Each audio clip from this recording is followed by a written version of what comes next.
for your first year, how close were you to getting fired? Or were you?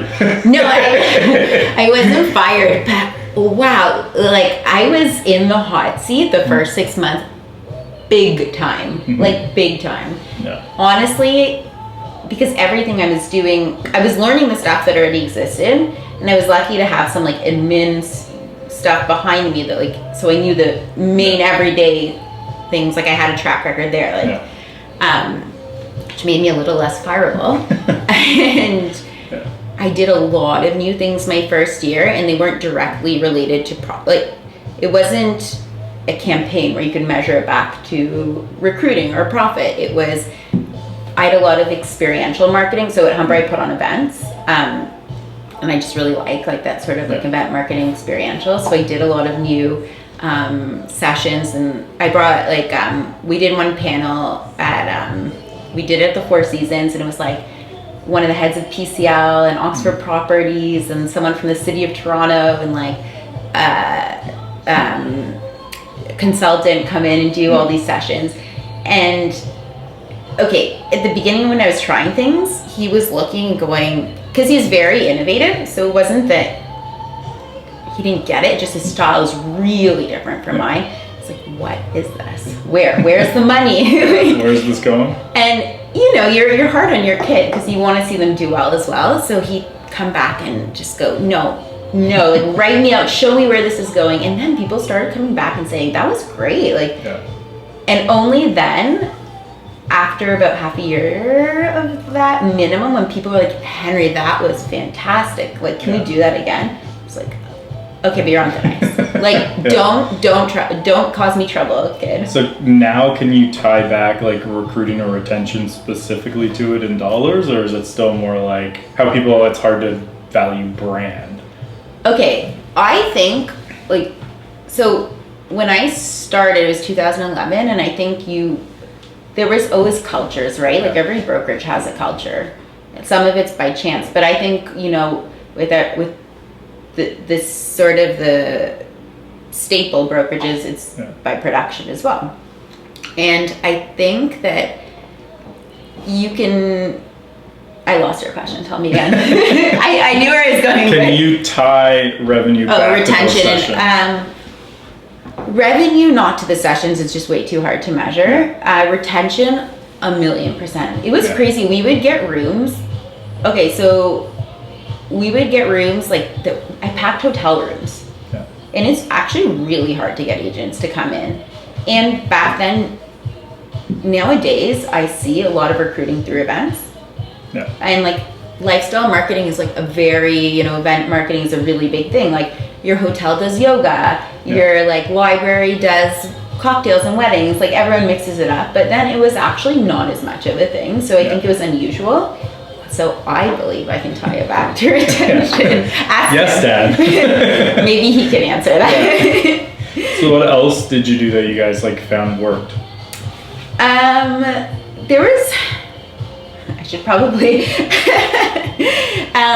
I would say I did, not a bit, I did quite a lot of stuff with new construction. That proved itself in the long run because we're a heavy resale office, right? Like we have a pretty nice track record in resale, and that's what we are. But I really like new construction, and it just like, it was a personal thing. I found myself attached to it, so I cold called developers and went to their like sites and like honestly harassed. Like I have a friend now he's like a VP of one of these like sales companies. He's like, you were horrible. Like you were such a terrorist. You wrote me a list. Like I wanted to advertise to our agents a project, and I wrote him a 3-page email of the rules of our brokerage. I didn't know what I was doing. And he's like, I actually thought you were insane, but like you seem nice enough that I wanted to give you a try. And so 5 years, that was like my second year. So like, anyway, in the last few years, that shows the fruits of its labor, and that like we have cases where agents are like, hey, I went to a site, someone else already took the client there, registered, or the finishes weren't. Every single thing that comes up with the sale. And it's not like, hey, I'm a VIP on the site. It's like, hey, we're in a really good relationship, and I pick up the phone like, hey, this is the situation, help me. Like genuinely as a good relationship. So that, and the more and more we get new construction, the more and more. Yeah, so you have the track record going. Yeah, and I think that it's just part of business. Yeah. You know? So what are the things you tried didn't work? Oh my gosh. They were so, okay. Everything else. I have this horror story that like haunts me. Yeah, exactly.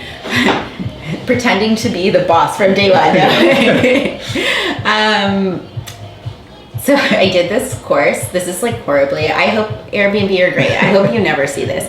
I had this idea when they were originally changing legislation with Airbnb. Yeah. Oh, this is going to be a straight ding. But I hounded the business development director of Airbnb to come to the office and do this talk. And he's like, oh, my schedule doesn't permit for it. I'm like, cool. Well, when it does, I'll wait for you. And he's like, okay, I don't do real estate offices. I'm like, cool. When you do, I'll wait for you.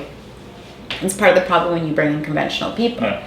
And finally, like, he was like, okay, listen, I'm going to do it once. In October, I'm like, I will make it worth your while. And I hyped it up and I made a huge deal of it. And by no fault of his own, he could say nothing, you know, because it's a different structure. Yeah. He could get nothing away from the legislation change. And I, of course, was like calling left, right, center. Come, you should go. This is great. Da, da, da. Be there. Airbnb. Da, da, da. Like, be the first to tell your clients. Yeah. And it was like, no, you have nothing you can tell them because there's a seal. Like, and so now I actually like will learn with most speakers if we don't have a track record. I'm like, you need to give me a point form of what you're doing because it can go really backwards. The reality. So Zillow came. Yes. And like the first guy spoke and it was awesome and like got people even excited about Zillow and a room full of agents. Then the guy the next day in like the Q&A couldn't say anything because like they didn't know a lot of the stuff. Yeah. And undid like all the goodwill from the guy the day before because he like couldn't, like half his questions were like, I can't tell you. I don't know. And you're like, so you're basically saying nothing. And it came off very like antagonistic. And that's the problem when you bring someone in who can't talk about what it is yet. But on the flip side, okay, I'll ask you the question. I find that like with speaking and engagements, like one thing can be off in a really good plan and it goes sideways. Like just the room, you didn't read it right, or like that wasn't what you meant. It's so hard to deliver. Oh yeah, well, we've seen a lot of different ways. Like every speaker at some point has had one that just didn't go well. Mm-hmm. I mean, like I've never been booed on a stage, but I've seen it happen. Really? Yeah, it was actually kind of funny. And then, like one that I've seen a lot, and we've actually had to say, like when American speakers come up, we have to make a point to tell them not to talk about guns. Because like they'll like even just little things like the analogies like the shotgun approach versus the sniper approach. Oh no. The second an American makes a gun reference, every Canadian's eyes roll, be like, okay, here they go again. Yeah. And like, so we've had to like make a point of sitting down and be like, okay, like, if you have a gun analogy, just switch it to something else. Like, you can use the same language and just like, say hockey. Right. Right? Like, you know, he was a hockey sniper, like. And they didn't even think of it before. Yeah, like, because there it's just like a... And even here, like if a Canadian speaker used the same analogy, it wouldn't cause the eye rolls. I think it's just that look of like the American where like, obviously the perception of America is way more into guns than here, like, even though we actually have more guns per capita, but that's a whole other thing. It's a scary thing. But it's like that thing, right, of like, you have to know the audience you're going to and try to tailor it. So like, I know like, we actually did a speaker mastermind recently with a bunch of speakers, and that was one of the things we talked about was like, what's your process look like? Right. And what most of the room did is there's more higher end speakers is they all have a point of calling the person beforehand to learn a bit about the brokerage. Right. Learn like even just the skill level of people coming. Because like if I call, like the easiest one for me is like come in and talk about how to do Facebook ads. Right. Right? Like that's what you guys brought me to talk about. Did. Yes. And it's like, okay, where are you guys? Like, where are your agents on like the skill level of beginner to advanced? Sure. Most brokerages will say moderate, intermediate, with some advanced. Right. Almost none will say like true beginners. Yeah. The majority of the time, they're actually true beginners. Oh yeah. Vast majority of the time. Like just because you've run an ad before doesn't make you intermediate. Right. Right. Because you could have done it all wrong. I thought I was advanced. I'm learning. But I mean, like when you're sitting with like a brokerage, right? Totally. Because like if your history is just I hit boost post, you're a beginner. Yeah. Like, yeah, you're further along than like someone who's never done it. Right. But you're still like, boosting a post is still just in the beginner phase of Facebook ads. Especially when it comes to business, you're not using it as a tool. Exactly. So like we have to have that call a lot of the time ahead of time, or what I'll do is when I get there, the first like couple minutes of my presentation, I have to make a point of, okay, like gauge the experience in the room. Right. Because then you'll also get the people in the back of the room who are actually advanced. Right. And don't want to sit through a beginner session. So then you have to kind of figure out, how am I going to get hit points for both of them? So you have to maneuver it, right? Like if there's one person's like, I can do like an email campaign, and then there's one person who's like, how do I set up my profile picture and cover? I have an @AOL email address. That I don't know the password to. Yeah, we've gotten those. That's, you know what? It's like, but reading the room and like speaking to a room of people, you kind of, I guess you had your bets on. Yeah, exactly. And then it also depends on your session, right? Like that type of technical session, you have to do that. If I'm giving one of my like, here's just like my overarching digital strategy, and I'm just explaining and showing like what works online. Right. It doesn't really matter like where the room is to a degree. Like the only thing I really need to know is like, does this work in their area? Right. And then like, because if it's like, for instance, I got asked to go speak in Collingwood one time. Right. And in Collingwood, there's some people who make all their business locally. Then there's others who make most of their business from people out of town buying a recreational property. Okay. So like there's that mix, whereas like Muskoka, it's almost all recreational with very little local. So then you have to like, the strategies you use to target out of town people versus local people can change. But outside of that, the overall strategy stuff is the same.